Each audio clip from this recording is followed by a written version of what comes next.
দ্বিতীয় শ্রেণীর প্রাথমিক গণিত বইয়ের আজকের এই ক্লাসটি যে যেখান থেকে যেভাবে দেখছো তোমাদের সবাইকে জানাচ্ছি সাদর সম্ভাষণ। আমাদের আজকের এই ক্লাসে আমরা তোমাদের বইয়ের ৬৯ পৃষ্ঠায়ের অঙ্কগুলোকে সমাধান করার চেষ্টা করব। তবে চলো শুরু করা যাক আমাদের আজকের এই ক্লাসটি। তোমরা স্ক্রিনে দেখতে পাচ্ছ এই হচ্ছে তোমাদের বইয়ের ৬৯ পৃষ্ঠা, যেখানে দুইটি কথার অঙ্ক রয়েছে। মূলত এই অঙ্কগুলোর সমাধান আজকে আমরা দেখব। প্রথম অঙ্কটিকে পড়ার চেষ্টা করি। প্রথম অঙ্কে বলা হয়েছে, আমরা কয়েকজন শিশুকে ৩২টি লিচু ভাগ করে দিলাম। প্রতিটি শিশু ৮টি করে লিচু পেল। কতজন শিশুকে লিচু দেওয়া হয়েছে? দেখো, প্রশ্নটিতে ৩টি লাইন রয়েছে বা ৩টি বাক্য রয়েছে, যেখানে প্রথমে বলা হয়েছে ৩২টি শিশু কয়েকজন শিশুর মাঝে ভাগ করে দিল, আর প্রতিটি শিশু পেল ৮টি করে লিচু। এখন প্রশ্ন হচ্ছে, তাহলে কতজন শিশুকে ওই লিচুগুলো মানে ৩২টি লিচুকে কতজন শিশুর মাঝে দেওয়া হয়েছে? এই হচ্ছে প্রশ্ন। এখন প্রশ্নটিকে ভালো করে পড়লেই তোমরা বুঝতে পারবে, এখানে বলা হয়েছে ভাগ করে দিলাম। এর আগের অনেক ক্লাসে তোমাদের বলা হয়েছে, যদি কোনো প্রশ্নে ভাগ করে দেওয়ার কথা বলে তাহলে ওই অঙ্ক সমাধানের জন্য আমাদেরকে ভাগ অঙ্কের ধারণা দিয়ে করতে হবে, মানে ওই অঙ্কটা ভাগ অঙ্ক হবে। কিন্তু অনেকের সমস্যা থাকে যে অঙ্কটিকে কিভাবে সাজিয়ে লিখতে হবে। দেখো, এখন আমরা অঙ্কটিকে সাজিয়ে লিখব। তবে আজকের ক্লাসে তোমাদেরকে একটি ছোট্ট টিপস দিতে চাই যে কিভাবে একটি অঙ্ককে খুব সহজে সাজানো যায়। সেটি হচ্ছে, প্রশ্নের দিকে তাকাতে হবে। প্রশ্নে কি বলা হয়েছে? কতজন শিশুকে লিচু দেওয়া হয়েছে। তার মানে প্রশ্নের যে উত্তরটি হবে সেটি হচ্ছে কতজন শিশু। দেখো, দুই ক্ষেত্রে লিচুর সংখ্যা দেওয়া আছে, এখানে ৩২টি লিচু আর এইখানে ৮টি লিচু, কিন্তু জানতে চাওয়া হয়েছে কতজন শিশু এই লিচুগুলো পাবে, মানে আমার উত্তরটা আসবে কতজন শিশুর। এজন্য আমি অঙ্কটিকে যখন লিখব তখন হাতের ডান দিকে সব তথ্য থাকবে শিশুর জন্য, আর হাতের বাম দিকে সব তথ্য থাকবে লিচুর সংখ্যার। অঙ্কটিকে লিখলে আর একটু বুঝতে পারবে। দেখো, এই হচ্ছে আমাদের ১ নং প্রশ্নের সমাধান, যেখানে প্রথম লাইনটি হবে ৮টি লিচু পায় একজন শিশু। তো এখানে ১ কোথা থেকে আসলো, অনেকের মাঝে প্রশ্ন থাকতে পারে। দেখো, এই যে প্রশ্নে লেখা ছিল প্রতিটি শিশু, মনে রাখবে প্রতি অর্থই ১।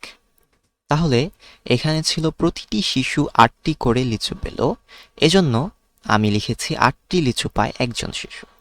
আবার অনেকের মাঝে এই কথাটিও ঘুরপাক খাচ্ছে যে প্রশ্নে ছিল প্রতিটি শিশু, আচ্ছা বুঝলাম প্রতি অর্থ ১, তাহলে তো হওয়ার কথা একটি শিশু পায় ৮টি লিচু। তাহলে আমি কেন ৮টি লিচু পায় একজন শিশু এটি লিখলাম? এটির কারণই একটু আগে বলার বা বোঝানোর চেষ্টা করছিলাম যে প্রশ্নে জানতে চাওয়া হয়েছে কতজন শিশু। যেহেতু শিশুর সংখ্যা লাগবে, এজন্য আমি ডান দিকে সব কিছু শিশুর তথ্যটাকে রাখব, আর বাম দিকে লিচুর তথ্য রাখব। এই হচ্ছে কথা, মানে সমান চিহ্নের ডান দিকে থাকবে শিশুর সংখ্যা, সমান চিহ্নের বাম দিকে থাকবে লিচুর সংখ্যা। পরবর্তী লাইনটি হবে, এই যে এখানে লেখা আছে আমরা কয়েকজন শিশুকে ৩২টি লিচু ভাগ করে দিলাম, তাহলে লিখতে হবে ৩২টি লিচু পায় সমান। তাহলে দেখো যে এই যে এখানকার ৩২ আর এখানকার ৮, এই দুইটি সংখ্যাকে ভাগ করার চেষ্টা করব, কারণ আমরা জানি, আগেই দেখে এসেছি অঙ্কটি হচ্ছে ভাগ অঙ্ক। যেহেতু বলেছে লিচুগুলোকে ভাগ করে দিতে হবে, এজন্য অঙ্কটিকে করতে হলে অবশ্যই ভাগ অঙ্ক করতে হবে, আর এজন্যই আমরা ৩২কে ৮ দিয়ে ভাগ করলাম।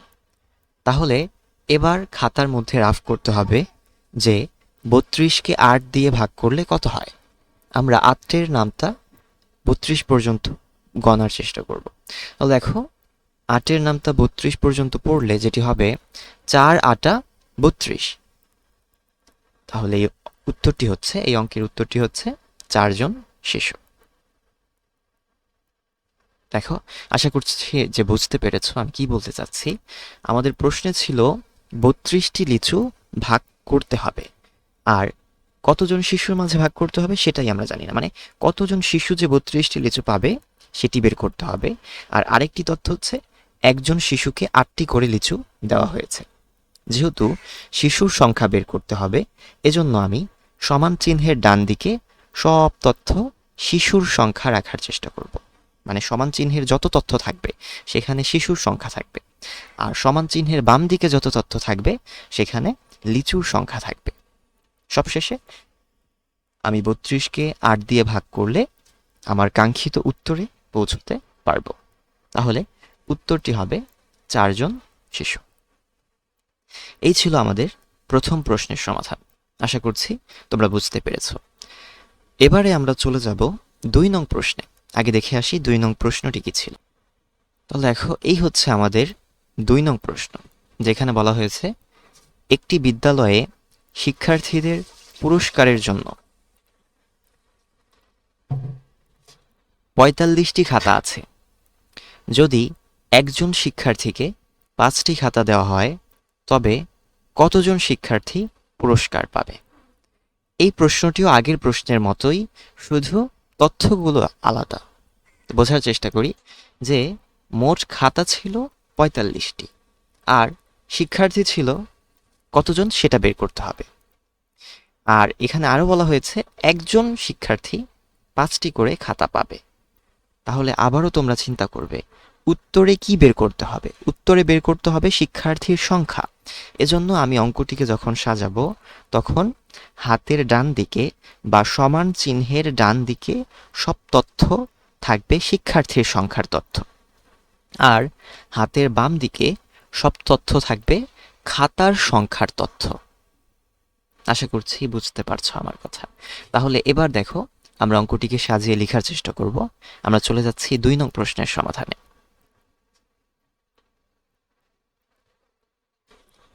2 নং প্রশ্নের সমাধানে প্রথম লাইনটি হবে 5টি খাতা পায় একজন শিক্ষার্থী।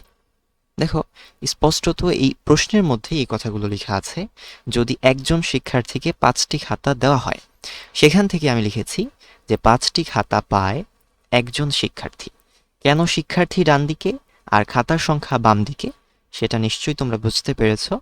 কারণ শিক্ষার্থীর সংখ্যা বের করতে বলেছে, এজন্য শিক্ষার্থীর সংখ্যা ডানে আর বাকি সব তথ্য থাকবে বামে। পরবর্তী লাইনটি হবে অতএব 45টি খাতা পায়। এখানে একটি অতএব চিহ্ন চাইলে দিতে পারো, মানে 3টি ফোঁটা দিয়ে যে অতএব বোঝায় বা সুতরাং বোঝায় সেটাও লিখতে পারো। তাহলে লিখবো যে অতএব 45টি খাতা পায়, 45কে এই 5 দিয়ে ভাগ করার চেষ্টা করব। দেখো, তোমরা খাতার মধ্যে রাফ করবে 45কে 5 দিয়ে ভাগ করলে কত হয়, অথবা এখানে মুখে মুখে যদি গণার চেষ্টা করো তাহলেও পাওয়া যাবে। কিভাবে? আমরা 5-এর নামটাকে 45 পর্যন্ত গুনব। আমরা জানি 5 নং 45, তাহলে এটির উত্তর হবে 9 জন শিক্ষার্থী। দেখো, অনেক সহজভাবে যে কোনো অঙ্ক সমাধান করা যায় যদি প্রশ্নটি ভালো করে বোঝা হয়। তাহলে এভাবে আমরা অঙ্কটিকে সমাধান করলাম এবং সবশেষে অবশ্যই অঙ্কটির উত্তর লিখতে হবে। আর এই অঙ্কের উত্তর হচ্ছে 9 জন শিক্ষার্থী পুরস্কার পাবে। তাহলে এই ছিল আমাদের 69 পৃষ্ঠায় যে 2টি অঙ্ক ছিল তাদের সমাধান। আশা করছি অঙ্কগুলোকে তোমরা অনেক ভালোভাবেই বুঝতে পেরেছ। যদি কোনো সমস্যা থাকে আমাকে বলবে, আমি চেষ্টা করব তোমাদের সমস্যাগুলোর সমাধান করার।